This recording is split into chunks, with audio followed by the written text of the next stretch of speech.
Ողջույն, Ամեկ Պլյուսի եթերում քո աչքերով հավելվածն է։ Մեր էջն արդեն համալրվել է սեպտեմբերյան թեմաներին համապատասխան լուսանկարներով։ Բնականաբար առաջին հորիզոնականում գիտության տոնն է՝ սեպտեմբերի 1-ը, ապա դրան հաջորդում են մեր մասնակիցների սիրելի թեմաներով լուսանկարները՝ Երևան քաղաք, մեքենաներ, կենդանիներ եւ այլն։ Այժմ այս ամենն արդեն լուսանկարների տեսքով։ Սեպտեմբերի 1, մինչ բոլորը գնում են դպրոց, համարձակ մականունով մի մասնակից լուսանկարում է ահա այս կադրերը, անվանելով դրանք գիտելիքի տոնին, ինչպես դասղեկի հարսանիքին։ Ուսումնատենչ 12-րդ դասարանցիներն իրենց սիրելի դասղեկին տանից դպրոց են ուղեկցում ամենայն շքեղությամբ ու ջոխությամբ, արժանի գնահատական աշակերտներից իրենց անկաշառ ուսուցիչներին։ Անկաշառ ուսուցիչներից վախեցող մի ծնող, գրում է հեղինակը։ Կարապետ Ավետիսյանը շարունակում է թեման «Երբ գալիս է սեպտեմբերը» եւ ավտոբուսներ զարդարված փուչիկներով։ Այժմ ձեր ուշադրությանը ներկայացնենք մի նոր մասնակցի լուսանկարների մի ամբողջ շարք։ Սկսենք բնության ու կենդանիների թեմայից։ Ասատրյան Ելիզավետայի առաջին լուսանկարը պատկերում է բնության ու կենդանական աշխարհի կապը,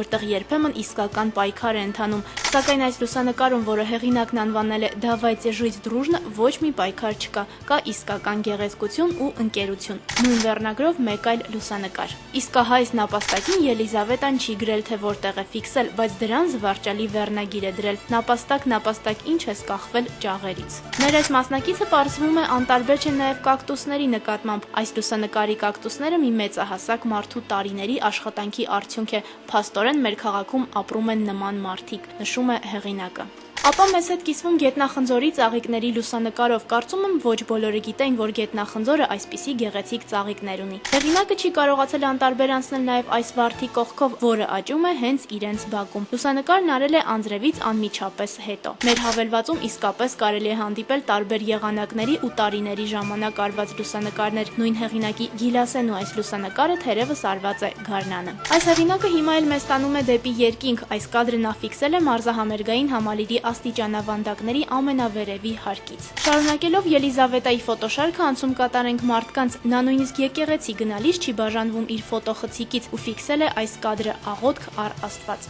Մոխիրներից հառնող մայրը, այսպես է կոչվում այս հուշարձանը, որը գտնվում է Եղեռնի հուշահամալիրի մոտ։ Այժմ հերթը Վահե Վահունի անվամբ մասնակցինն է։ Ձեր ուշադրությանն ենք ներկայացնում հետաքրքիր Բ անվանումով ահա այս լուսանկարը։ Այս մեկը Վահեն լուսանկարել է Արգենտինայում։ Պորտե Մադերո վայրում արված լուսանկար, կրկին Արգենտինա։ Վահեն երևի հենց Արգենտինայից է։ Այժմ ավտոմեքենաների հերթն է, բայց ցավոք կադրերը վթարներից են, ֆիքսել է Վովան Երևանի տարբեր փողոցներում։ Դրանք նորից ահազանգում են, որ հարկավոր է շատ ուշադիր լինել։ Լուսանկարների շարքը եզրափակում ենք Ռոբերտ Կարապետյանի «Հայաստան. անկախության 20-րդ տարեդարձ» անվանումով լուսանկարով։ Այս անգամ մեր մասնակիցները քո աչքերովը ողողել էին ավելի շատ լուսանկարներով, քան տեսանյութերով։ Արդյունքում մենք ունենք միայն մեկ տեսանյութ, որի հեղինակը Մանեն է։ Caucasian Challenge կազմակերպությունն արդեն 4 տարի կազմակերպում է սիրողական ռալլի, որի վերջնակետը Հայաստանն է։ Այս անգամ 19 մեքենաներն անցել են 11 երկիր, 6000 կիլոմետր, հասնելու Հայաստանի մայրաքաղաք Երևան։